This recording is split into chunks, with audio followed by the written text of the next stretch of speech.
Հավանաբար լսել եք կամ գուցե չեք լսել, բայց այս վերջերս սոցիալական ցանցերում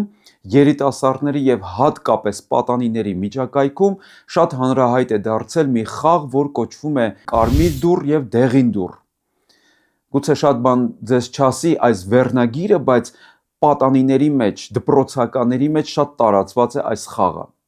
Ոմանց համար սա գուցե թվա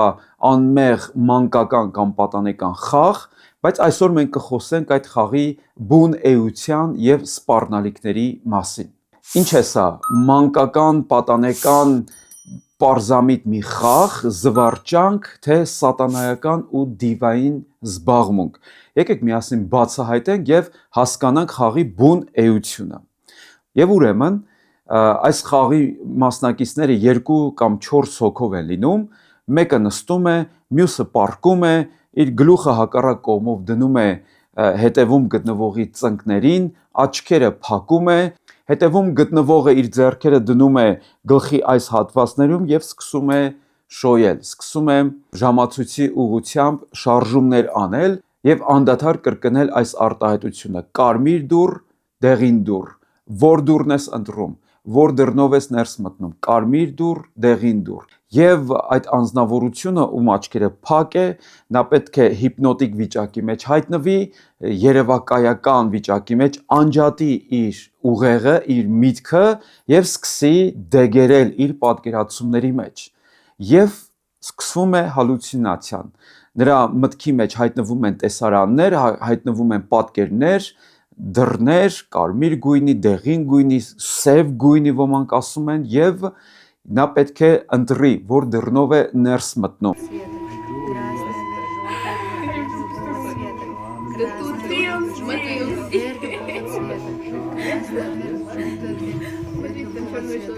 Что вы перед собой видите? Желтая дверь. Как вы к ней относитесь? Она нападает. Ну что еще у вас перед глазами? Ручка. Ручка? Ну возьмите эту ручку. Красная ручка. Возьми эту красную ручку. Она горячая. Ты... Ну ладно, не берите.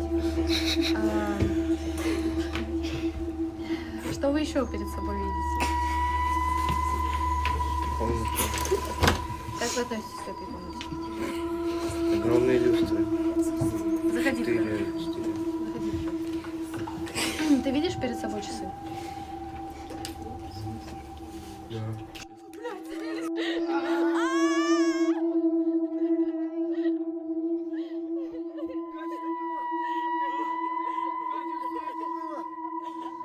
Սա հիպնոտիկ մի վիճակ է, որտեղ այդ անձնավորությունը վրա անում են այդ փորձը կամ ում հետ խաղում են այդ խաղը, նա հայտնվում է հիպնոտիկ վիճակում, անջատում է իր ուղեղը եւ կարող է տեսնել անգամ տեսիլքներ եւ որոշակի ապրումներ ունենալ, հուզական ապրումներ ունենալ։ Ոմանք անգամ ասում են, որ այդ ժամանակ, եթե ինչ-որ մեկը սև դուռ է տեսնում եւ փորձում է մտնել, պետք է շատ արագ հարվածել նրա դեմքին, որպեսզի նա հետ գա, որ նրա մոտ հուզական եւ հոգեկան խանգարումներ չսկսվեն։ Ուրեմն շատերի համար սա կարող է թվալ պարզապես պատանեկան զվարճանք, բայց լսելով որոշ հոգեբանների վերլուծություններ հասկանում ենք, որ սա իրականում հիպնոտիկ գործողություն է, որ արվում է պատանու վրա եւ կարող է անգամ որոշակի հոգեխանգարմունքների կամ հուզական խանգարումների հանգեցնել պատանուն, որը հետագայում կարող է նաեւ ինչու՞ չէ հետևանքներ թողել նրա վրա։ Ուրեմն վերլուծելով այս խաղի էությունը հասկանում ենք, որ սա պարզապես զվարճանք չէ։ Սա կարող է նաև դուռ բացել դեպի հոգևոր աշխարհ, դեպի դիվային աշխարհ, որտեղ մարդը կարող է լուրջ վնասվածքներ կրել, լուրջ հոգեկան տրավմաներ ստանալ եւ ինչու՞ չէ ընկնել ցնցումների մեջ, որոնք կարող են հետագայում խորը հետևանքներ թողել անձնավորության կյանքում։ Եկեք նայենք Աստվածաշունչը ինչ է ասում ընդհանրապես նման երևույթների մասին։ Եփեսացիներին գրքում 4 գլխի 27 համարում Պողոս առաքյալը հետևյալը գրեց. Եվ սատանային առիթ մի տվեք, Հին Արարատ թարգմանության մեջ գրված է սատանային տեղ մի տվեք։ Անգլերեն թարգմանության մեջ էլ գրված է սատանային ոտքի տեղ մի տվեք։ Բարեկամներ, այս նամակը, այս ուղերձ, այս հորդորը գրված է քրիստոնյաներին, ինչը նշանակում է, որ այո, հավատացյալը կարող է գիտակցաբար թե անգիտակցաբար սատանային տալ տեղ, տալ ոտքի տեղ։ Իսկ եթե նա ոտքի տեղ գտավ մեր կյանքում, նա կարող է շատ էլ հարմարավետ տեղավորվել եւ մենակ էլ չգալ մեր կյանքի մեջ, որովհետեւ Ավետարանում Տեր Հիսուսն էլ ասում է, որ դևը թափառում է, գնում է իր նման եւս 7-ին կամ ավելի չար 7-ին է գտնում եւ վերադառնում է իր նախկին բնակատեղի, վերադառնում է մարդու կյանքի մեջ։ Ուրեմն նման պարագաներում, նման անմեղ թվացող խաղերի միջոցով անձնավորությունը կարող է ոտքի տեղ տալ սատանային, որն էլ իր հերթին կարող է մարդուն հոգեկան ծանր ապրումներ պատճառել, որը անհետևանք չի մնա։ Ուրեմն տեսեք որքան խիստ է, որքան կտրուկ է Աստծո խոսքը այս առումով, սատանային ոտքի տեղ մի տվեք։ Բարեկամներ, իսկապես սատանան տեղ է ման գալիս մարդկային կյանքում, նա բաց դուռ է ման գալիս։ Եվ պատահական չի, որ այս խաղը հենց դռների մասին է։ Կարմիր դուռ, դեղին դուռ, սև դուռ, որ դուռն ես դու ընտրում, որ դռնով ես դու ներս մտնում։ Այո, սատանան հենց դռներ է ման գալիս մեր կյանքում, որպեսզի ներխուժի եւ սկսի ավերել։ Իսկ Հովանու ավետարան 10-րդ խոսքում Տեր Հիսուսն ասաց, որ սատանան գող է, նա գալիս է որ գողանա, գալիս է որ թալանի, սպանի, կործանի մարդու կյանքը։ Հետևաբար այնինչ մեզ կարող է թվալ անմեղ զվարճանք, իրականում դրա հետևում կարող է թաքնված լինել ոչ միայն հիպնոտիկ գործողություն, այլև մոգություն, կախարդություն, օկուլտիզմ եւ չար ոգիների աշխարհի հետ հաղորդակցություն, ինչու՞ չէ նաեւ ոգեկանչություն։ Տեսեք թե Պողոս առաքյալը երիտասարդ Տիմոթեոսին ինչ է գրում։ Երկրորդ Տիմոթեոսին 1-ին 7-րդ խոսքում ասվում է, որ Աստված մեզ չի տվել վախի հոգի, այլ զորության, սիրո եւ ողջամտության կամ զգաստության կամ առողջ մտածելակերպ է Աստված մեզ տվել։ Այս խաղի ամբողջ իմաստը այն է, որ մարդը պետք է անջատի իր ուղեղը, անջատի իր միտքը, որպեսզի կարողանա բացվի հոգևոր աշխարհի առաջ, որպեսզի նման երևույթներ դրսևորվեն իր մոտ։ Բայց տեսեք Աստծո խոսքն ասում է, որ կա վախի ոգի, իսկ Աստված այդ ոգին չի տվել մարդուն, Աստված ազատել է մեզ վախերից, փոխարենը Աստված մեզ տվել է սթափության կամ զգաստության կամ ողջախոհության հոգի, որը միշտ մեզ սթափ է պահում։ Իսկ Հռոմեացիներին 12-րդ գլխում Պողոս առաքյալը գրեց, որ մենք պետք է միշտ նորոգենք մեր միտքը, որպեսզի հասկանանք, թե որն է Աստծո կամքը։ Սատանան, երբ որ գալիս է մարդու մոտ, այո, նման հիպնոտիկ վիճակ է ստեղծում, մարդուն բթացնում է, ուղեղը անջատում է, որպեսզի կարողանա ներթափանցի նրա հոգեկան աշխարհի մեջ եւ կարողանա խանգարումներ բերել այնտեղ, կարողանա մարդուց գողանալ իր հոգեկան առողջությունը, ավերի, սպանի եւ կորցնի այդ մարդուն։ Ընդհանրապես Աստվածաշունչը շատ է խոսում հոգևոր աշխարհի մասին, եւ այնինչ կարող է մեզ թվալ անմեղ մանկական խաղ,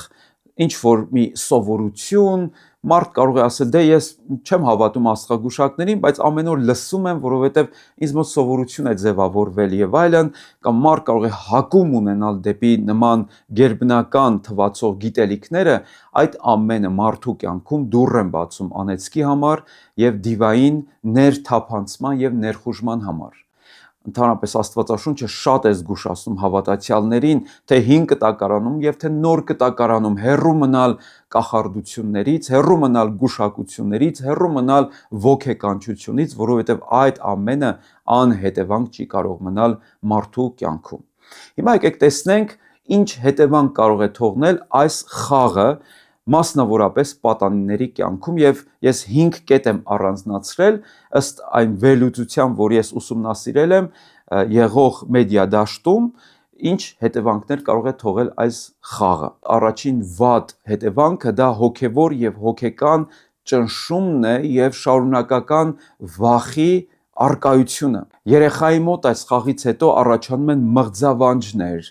սարսափ երազներ, մենակությունից սկսում է վախենալ, մթությունից սկսում է խուսափել, մի խոսքով նրա մոտ խորը կարող է հետևանք թողնել եւ որոշակի տրավմա առաջացնել։ Երկրորդ հետևանքը, որ նկատվում է այս խաղի մասնակիցների մոտ, դա կախվածությունն է մութ առեղծվածային թաքնված երևույթներից։ Օրինակ, երեխայի մոտ կարող է չափից դուրս հետաքրքրասիրություն առաջանալ հոգիների աշխարհի հետ կապված եւ դա դուր բացի, որպեսզի երեխան ավելի հեռուն գնա մոգության մեջ, ոգեկանչության մեջ եւ նման կախվածություններ ձեռք բերի, փորձի իբրև թե ավելի հմտանալ դրա մեջ։ Դա նրա մոտ անհարկի հետաքրքրասիրություն է առաջանում, բացահայտել առեղծվածը, բացահայտել գաղտնիքը, ինչը հետագայում բերելու է շատ լուրջ հետևանքների։ Երրորդ քայքայճ ազդեցությունը, որ կարող է այս խաղը թողնել պատանիների վրա, այն է, որ պատանու մոտ, մասնակցի մոտ կարող է մտային եւ ուշադրության որոշակի խանգարումներ առաջանալ, այսինքն երեխան չի կարողանում կենտրոնանալ որևէ առարկայի վրա, որևէ թեմայի վրա, այլ նրա միտքը անընդհատ ցրվում է, նրա մոտ կենտրոնացման խանգարումներ են առաջանում։ Չէ՞ որ այդ խաղի ընթացքում երեխան ինչ է անում, մտասևեռվում է որևէ դռան վրա, մտասևեռվում է որևէ խոսքի վրա,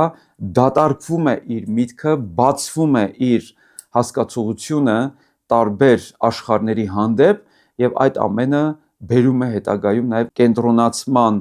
անկման եւ դա լուրջ հետևանք է պատանու համար։ Չորրորդ, այս խաղը խաղացող պատանիների մոտ կարող է որոշակի ժամանակով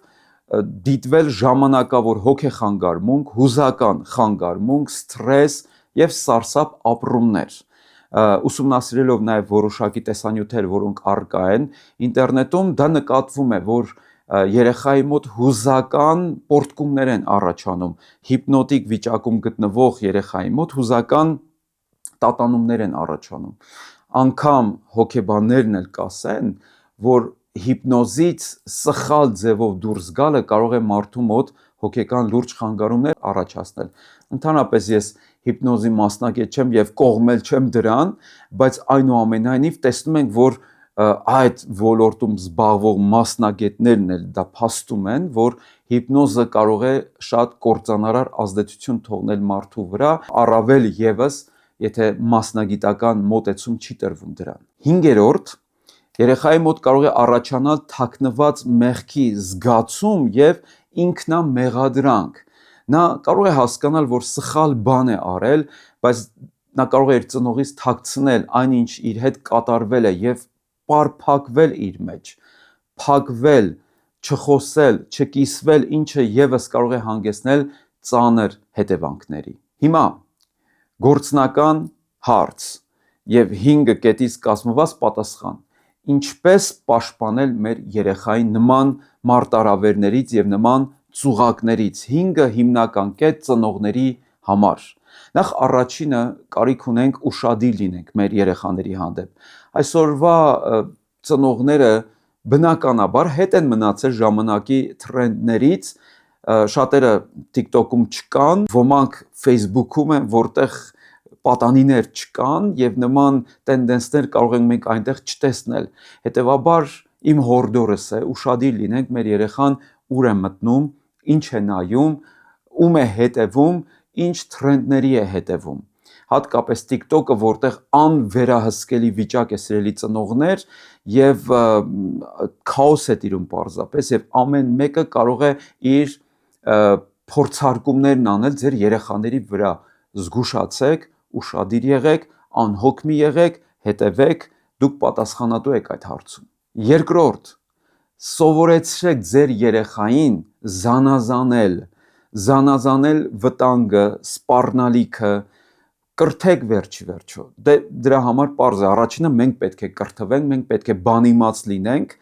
ինչը դժվար չի այսօրվա հասարակության մեջ YouTube-ում եւ այլ տեղերում բավականին ինֆորմացիա կա մարտահրավերների մասին։ Ուրեմն երկրորդ մենք կրթվենք եւ մենք կրթենք նաեւ մեր երեխաներին ընդհանրապես զանազանել այս աշխարհում որն է լավը, որն է վատը, որն է օգտակարը, որն է վնասակարը, որն է կարևորը, որն է անկարևորը եւ երեխան շատ անգամ ինքը կարող է անջատվել, քանի որ ինքը չունի բավարար իմունային համակարգ իր մտածելակերպի մեջ, որ կարողանա իրեն տիրապետել։ Դրա համար շատերը իսկապես բթանում են TikTok-ում եւ այլ սոցիալական կայքերում։ Հետևաբար գուցե դժվար լինի, գուցե ծանր լինի, գուցե երեխան որոշակի հոգեկան հույզեր արտահայտի, բայց վերահսկեք եւ տեղեկացրեք, կրթեք ձեր երեխաներին։ Վերջիվերջո կրթությունը կարևոր գործոն է երեխայի կյանքի մեջ, որ շատ անգամ միշտ չի, որ մենք մեր երեխաների հետ կլինենք, բայց այն գիտությունը, որ մենք նրանց կփոխանցենք, դա լավագույն ներդրումը կարող է լինել նրանց կյանքում։ Վերջիվերջո սովորեցնենք նրանց հոգևոր արժեքներ, որպեսզի նրանք հասկանան, զանազանեն այն ինչը էժանագին է, այն ինչը արժեքավոր է, այն ինչը աղբ է, այն ինչը գանձ է։ Դա մեր ծնողներիս պարտականությունն է։ Մի սպասիր, որ դպրոցում ուսուցիչը դա պետք է անի, կամ հոգևոր դաստիարակը դա պետք է անի, ամեն մեկը պատասխանատու են հոգևոր դաստիարակության, աշխարհայացքի ձևավորման, արժե համակարգի ստեղծման եւ կյանքի հանդեպ մոտեցումների հարցում։ Երրորդ, աշխատանք տանենք մեր երեխաների հետ, որպեսզի նրանց միտքը, նրանց հասկացողությունը լցվի արժեքավոր ինֆորմացիայով։ Հակառակ դեպքում մենք մեր երեխաներին կմատնենք, կոպիտ ասած, բախտի քմահաճույքին, ինչը շատ դաժան տեղ կտանի, թե մեզ, թե մեր երեխաներին։ Եթե մենք մատնենք մեր երեխաներին սոցիալական ցանցերի հոսքին, սոցիալական ցանցերը նրանց կդաստիարակեն եւ հետո կզարմանանք, որ ինչպես կարող է ինձանից նման երեխա առաջանալ կամ ինչպես եղավ, որ իմ երեխան այսպես փոխվեց։ TikTok-ում հատկապես, նորից եմ ասում, անվերահսկելի վիճակ է։ Դրա համար մենք ինքներս պետք է աշխատանք տանենք մեր երեխաների հետ, սովորեցնենք, որ կարդալը դա արժեքավոր բան է, գրքի հետ ընկերություն անելը, Աստծո խոսքը ընթերցելը արժեքավոր երևույթ է, Աստծո խոսքով դաստիարակվելը, աղոթելը, եկեղեցի գնալը, հոգևոր արժեքներ ունենալը ամենակարևորն է մարդու կյանքում։ Ուրեմն լցրու քո երեխայի ներսը ճշմարիտ գիտությամբ, հակառակ դեպքում նա աղբով կլցվի։ Չորրորդ, մենք որպես ծնողներ պարտավոր ենք աղոթել մեր երեխաների համար։ Ես հավատում եմ աղոթքի զորությանը եւ կարեւորությանը։ Մենք շատ անգամ կարող ենք աղոթել, երբ որ նեղության մեջ ենք հայտնվում, հիվանդության եւ ցավի մեջ ենք հայտնվում, բայց կարող ենք չհայտնվել, եթե աղոթենք։ Եթե աղոթենք, կարող ենք նաև այդ փորձություններից ազատվել, որովհետև Տեր Հիսուսն էլ ասաց. աղոթեք, որ փորձության մեջ չհայտնվեք, արթուն եղեք եւ աղոթք արեք։ Հետևաբար, եթե նման իրավիճակներ է հայտնվում մեր կյանքի մեջ, իմանանք լավագույն տարբերակը նաև այն է, որ աղոթքով պաշտպանենք մեր երեխաներին, որովհետև հոգևոր աշխարհը իրական է, օկուլտիզմը, կախարդությունը, անեծքը իրական է եւ դրա դեմ մենք չենք կարող պայքարել ֆիզիկական նյութերով եւ երևույթներով, այլ հոգևոր զենքերով, իսկ աղոթքը եւ Աստծո խոսքը հրաշալի եւ ամենազորեղ զենքն է այդ իրավիճակի դեմ։ 5-րդ, քաջալերիր երեխայիդ, որպեսզի անկեղծ լինի քեզ հետ։ Եվ երբ որ նա մի բան կիսվում է քեզ հետ, մի շտապիր բարկանալ, նրան կոտրել, այլ փորձիր նրան մինչև վերջ լսել եւ հարցեր տուր եւ թույլ տուր, որ նա էլ քեզ հարցեր տա, որովհետեւ շատ երեխաներ կաշկանդվում են մոտենալ ծնողներին, լավ իմանալով ծնողների ռեակտիվ վերաբերմունքը, որ հիմա որ իմանա կբարկանա, հիմա որ իմանա ինձ կարգելի, հիմա որ իմանա ինձ կպատժի։ Եկեք ավելի շատ համագործակցենք մեր երեխաների հետ, քան թե դահիճի դեր կատարենք նրանց համար։ Եվ վերջում հետևյալն եմ ուզում ասել, սիրելի ծնող, մենք ապրում ենք մի դարաշրջանում, որտեղ սատանան չի գալիս պոզով ու պոչով եւ դիվային վախենալու կերպարանքներով, նա գալիս է այսօր նաեւ TikTok-ի հեշթեգներով, YouTube-ի հոլովակներով, Instagram-ի նկարներով եւ այդ ամենը կարող է գրավել մեր երեխաների հայացքը, ուշադրությունը, աչքերը եւ թափանցել նրանց կյանքի մեջ, ձևավորելով մի նոր տեսակի մարդ, որը շատ հեռու է Աստծո պատկերից եւ նմանությունից եւ մեր արժեհամակարգից։ Վերջի վերջո յուրաքանչյուր ծնող իր տան պատասխանատուն է, հատկապես յուրաքանչյուր հայր իր տան քահանան է, ով պետք է իր երեխաներին հաստատի Աստծո ճանապարհների մեջ եւ աղոթքով կանգնի իր տան համար, նախաձեռնությունը իր ձեռքը վերցնի։ Ծնողը չպետք է սպասի, որ երեխան հայտնվի փորձանքի մեջ, որ նոր գնա իր երեխային հանի, այլ նա պետք է խրատով եւ ավետարանական դաստիարակությամբ իր երեխային հաստատի Աստծո ճանապարհների մեջ, որ երբ որ երեխան առանց ծնողի ինչ որ միտեղում հայտնվի, ինքնուրույն որոշի, ինքնուրույն կարողանա զանազանել, որն է ճիշտը, որը սխալ։ Եվ ամենավերջում, տեսեք, այս խաղը դռների մասին է։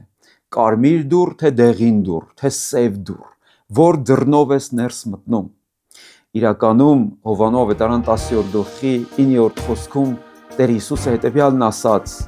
Ես եմ դուռը, եւ ով իմ միջով է ներս մտնում, ով դռնով է ներս մտնում, փրկություն կգտնի, արոտ կգտնի։